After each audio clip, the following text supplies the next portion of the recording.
Okay, you're going to tell us about the codes of conduct for the betterment of Black America. And I know that's really what your nonprofit is about, the betterment of Black America. Absolutely. So let's talk about that. Tell us about this book. So, you know, the last time that I was here, we talked a little bit about how my nonprofit was founded and some of the principles that we were actually founded upon was through Claude Anderson, which wrote this book called Powernomics. And it's all about group economics because Black people are in the battle of economics, believe it or not. It's all about limited resources, who gets it and who has it, and those resources that are in our community. And so what we found is that when we practice group economics, we can be able to preserve the wealth in our community more so. That means that we have to build infrastructure. We have to have businesses. We have to have institutions. And so even if we look at bringing reparations in, we hear a lot of talk at the forefront right now because it's a politically charged season now. And everybody's talking about reparations. But what I always pose the question to our Black leaders is that without having that infrastructure in place, Black communities are a bucket with holes in it because the money is going to siphon in and it's going to siphon right back out. Well, that's what it does right now. That's what's happening now. That's the problem. Right. It's a net that the water just runs right through without catching anything. And so we understand that the way economics work is when you have the capability to cycle those dollars within that community more than 2 or 3 times to be able to really get the full effect of what those dollars are doing. So here's when we get to the book. Okay. So we know that it takes a psychological transition to be able to make the practice group economics because the question always comes up. We know that group economics work while we're not practicing it. And so what we found is that out of the transatlantic slave trade, Black people, prior to that, we had allegiance with one another. Yes, we did. And what happened during that whole course of the transatlantic over the 200-year, it broke that allegiance in Black people. So now other people, it weakened us to a point where other people are benefiting from our labor, our sweat equity, everything that we have that we can contribute, but we're not benefiting. The reward isn't there. So what we have to do is get back to having that cohesive relationship with one another, where we can love, support, and lift each other up in our communities. And in order to do that, we have to be able to have these codes of conduct. What this does is provide a roadmap for us to be able to practice. Now, this is not a comprehensive read. Okay. We did this on purpose, and we made this, you could read this in one afternoon, but it's packed with solid information. In the back of the book, we have something which is like 25 action steps that you can take, covering everything from social media, everything from civic duty, from political affiliation. Everything is in there to give you an action plan. Because, see, without action, there's nothing that we're going to be able to do. You can't practice the powernomics. You can't do the group economics. You can't do any of that unless you have a reformation of mentality. And so we're trying to bring about the Black community to have this reawakening, to understand our power. Is that the infrastructure? That is the infrastructure. Okay. And so when we have that, then there's nothing that we can't do. Because once we realize that, it's not, the Democratic Party, it's not the Republican Party. Because it has to be us. It has to be us. It's got to be from the inside. Right. It's not going to be some external force that's going to come in and change it from the inside. It has to be us. We have to take the reins of what's happening in our communities, and then we have to fix it and come together. And the thing is, we have the power to do this. We do. We can do this. We do. When you look at We've gotten away from it. Yeah, we have. But when you look at the United States as a whole and how we contribute to the wealth of this country, exactly, there's no reason that we should be at the bottom of the economic totem pole. And so part of what we're doing in our nonprofit is we have a revitalization action plan. Okay.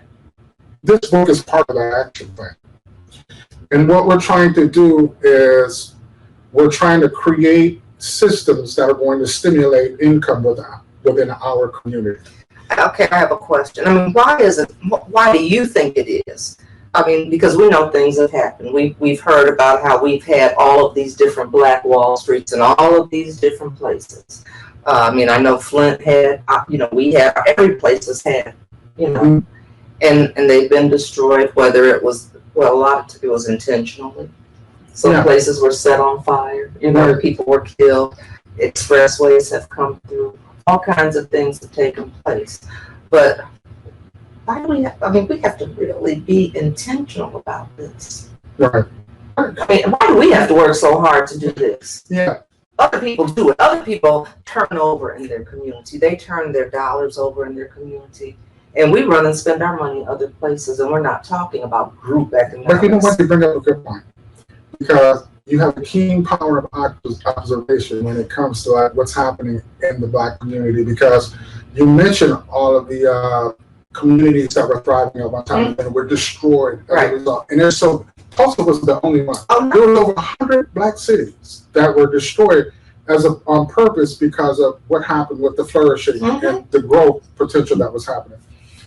What happened was when they broke these communities, and you can look in they'll have there's communities out there that if you Google and you go online, they'll talk about how they're underwater, like these Black cities that are underwater, where they release dams and have broken and have flooded out, and to kill the economic growth in these communities. And what they did is they put narratives and they put policies in place to make it so that this will never happen again. And so, if you remember, back in the old days, they used to have SNCC and CORE. They used to have these programs where you could go and you could learn a marketable skill, and you could take that skill out and you could begin to work for yourself, whether you're a beautician, whether you're doing auto body, whatever it was. And if you notice now, what do they tell you? The first thing is, I just go to college. And you're getting a career field, which is nothing. I promote education. But the type of jobs that they're promoting now, you don't see them as a marketable skill to be able to be entrepreneurial at all. It's like you have to go work for somebody. Right. It's like if you're going to be like a school psychologist, you go to school, you go work for a school district or something like that. You don't see where back in the old days we used to foster the behavior to be able to go out and work for yourself because it was a control mechanism. We understood that if we work for ourselves, we can leave a family legacy. Right. We can be able to build generational wealth. We understood it. And somewhere we have gotten away from that. But I think if you look at the root cause as to why this is happening, it's because the policies that have been put in place, the narratives that have been spread. Black people have been brought in. A lot of our Black leaders have kind of given us, they have given us this new agenda, that this playbook that we're now playing out now. And we can look back from 30 years ago and see where we're at now, and we can see that we haven't progressed very far. The Richter on the scale hasn't moved but a blip in terms of like economic wealth for the Black community. And so we got to go back. We understand that, it's these things have happened, but we cannot propagate them. We can't continue to keep that system in place that has. Well, there are a lot of people that want that system to stay in place. Now, it benefits a whole lot of other people besides us. It's not us. I mean, you get a paycheck, but you're dependent on that paycheck. Right. And I just think we need to be doing our own thing. And we have gotten away from a we mentality to a me mentality. And it is. But don't get me started on that. That's okay. I will get on my soapbox. I won't get on because. Part of this journey that I'm on, and there's some things that I'm learning about my people that I didn't realize before I started this whole process of, having an urban development organization. And, I see that there is going to be a divide that's coming in America, and it's not going to be between white and Black. It's going to be progressive Blacks and the status quo Blacks. And what's happening is, the status quo Blacks are the ones who are well-to-do, they got positions, and you approach them to say, we need to have this type of resource or bring you into our community to be able to help us with, and you will see that it's an immediate wall comes up. I'm seeing this now. And so what's happening is there's definitive mindsets in Black people.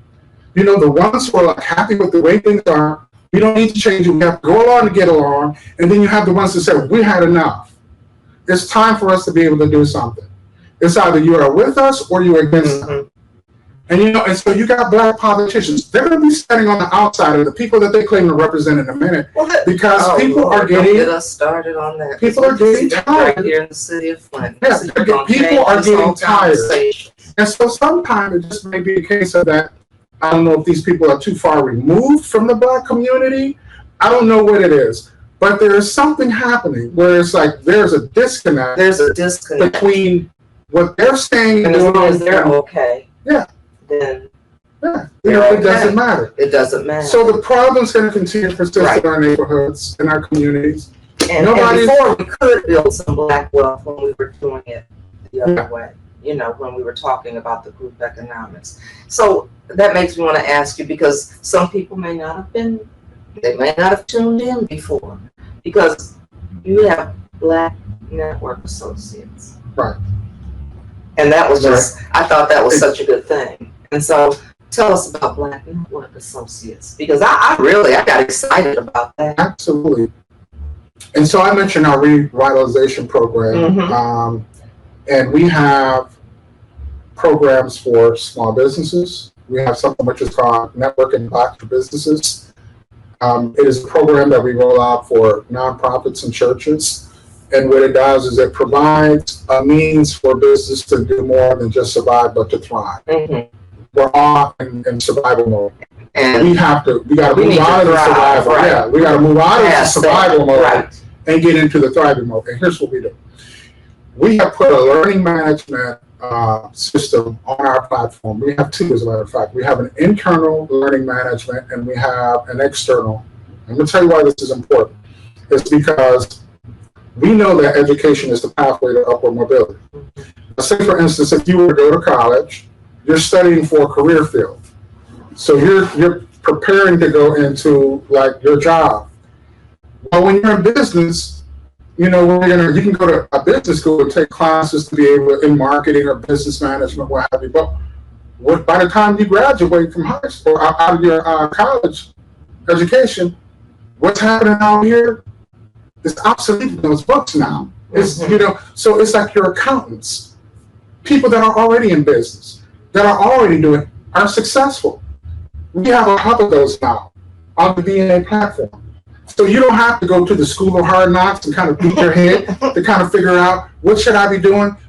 Everything you want to know about digital marketing, everything you want to know about content creation, all of that we have on our platform. So the fundamentals that you need to be in business, because I always say that you can't run a popsicle stand without knowing computers. You have to know how to turn on a computer and navigate a little bit.